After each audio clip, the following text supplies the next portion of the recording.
To the Dean's Institute. Today we are going to see some common conversations used in a classroom. Situation 1. When a student is copying notes from the blackboard and his/her view is obstructed. So how do we ask the teacher? Ma'am or sir. Okay, prior to this, I would like to draw your attention. There is a purpose. I have highlighted it. As you can see, there is a background on which the text is there. That is to indicate that you have to read that as a complete phrase. And in between, you can notice that I have used a different color. That is to indicate that you need to stress at that point. Okay, so let's get started. Ma'am, sir. It depends. If you're talking to a ma'am, it will be ma'am or sir. Could you please move a bit? I'm unable to see the blackboard. So I will repeat this again, and I will encourage you to repeat after me so that you get the intonation correct.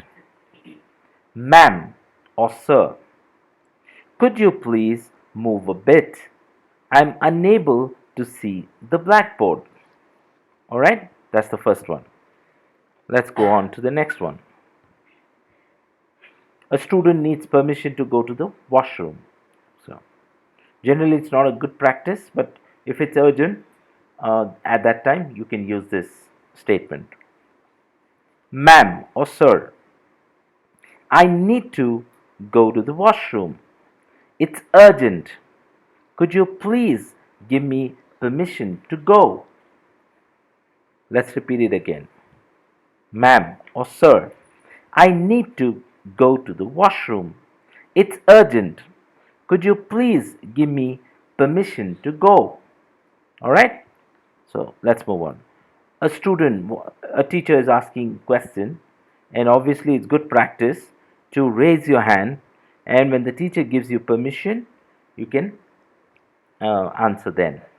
And in this case, you're raising your hand and you're also asking the teacher permission to give the answer. So let's see. A student wants to give the answer for a question asked in the class. Ma'am, may I give the answer to this question, please? Okay, please pay attention to the pauses I am giving, to the stress, and where my voice is going up, where my voice is going down. That is part of the stress pattern, and where you're pausing, where you have to read certain things together, certain things you have to break it. So that's called the intonation of the language. So let's move on. Ma'am, may I give the answer to this question, please? Okay. A student wants to clarify a doubt about a topic taught. Okay. Uh, in the picture, it is showing that the student is sitting and the teacher is standing. Preferably, you also can stand to give respect to the teacher. But nonetheless, so in this case, ma'am or sir, I did not understand that point or concept. Would you mind explaining it again, please? Okay, let's try it again. You repeat it after me. Ma'am or sir, I did not understand that point or concept. Would you mind explaining it again, please? Okay. Now, at times it may happen that your pen's not working. Probably the refill is over, or maybe you forgot the pen at home. It's not a good practice to go to a classroom without a pen, but nonetheless, if the situation arises, this is how you are supposed to say. Ma'am, my pen's not writing, or I forgot my pen at home. Can I borrow it from my friend, please? So, let's repeat it again. Ma'am, my pen's not writing. I forgot my pen at home. It will be either of the two. So that's why there is a backslash. So either you use this, if this is the situation, if it's not writing, you will say, my pen's not writing. Or if you would have forgotten your pen, or in case if you've lost your pen, you can just change it to, I lost my pen. Okay? So, I forgot my pen at home. Can I borrow it from my friend, please? Okay? So, okay, now teacher has given you an assignment and you have not completed it and you are asking for some more time to submit it. Okay? So in that case, ma'am, I could not complete my assignment which is due today. Could you please give me 2 more days to complete and submit it, please? Okay? You should not make this as a habit because the time frame which is given, it's very important you give your assignment within that date, but for some reason inevitable you could not avoid. So in that case, you have your assignment or your project is not ready. So this is the way uh, you should persuade your teacher to give you some more time. Ma'am, I could not complete my assignment, which is due today. Could you please give me 2 more days to complete and submit it? Please. Yeah. So always use please, could you, would you. Okay. So, okay. Now, you want to submit the assignment or you want to give your notes for correction. Okay. So in this case, you're saying, ma'am, are you collecting the assignment or are you collecting notebooks for correction now? You had told us to submit it today.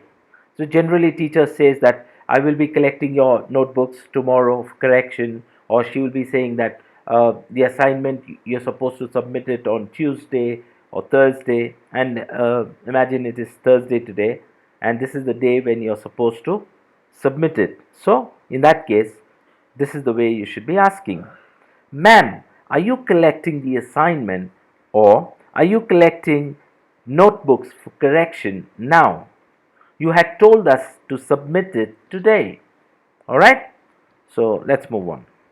Okay, at times there will be sports selection, and generally the sports selection happens during the class hours.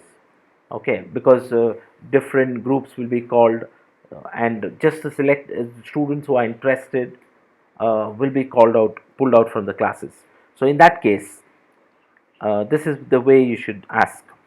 Ma'am, we have the selection for 200 meters running race now. I want to participate in it. Can I excuse myself from this class? Okay, let's repeat it. Ma'am, we have the selection for 200 meters running race now. I want to participate in it. Can I excuse myself from this class? Okay, so you're telling that the selection is there.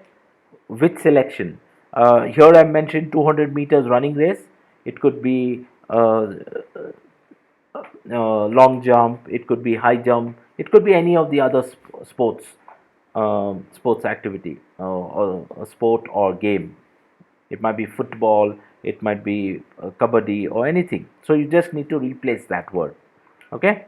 I want to participate in it. So the word want to is important here. Okay. Can I excuse myself? Okay, from this class, from this period, from this class, or whatever.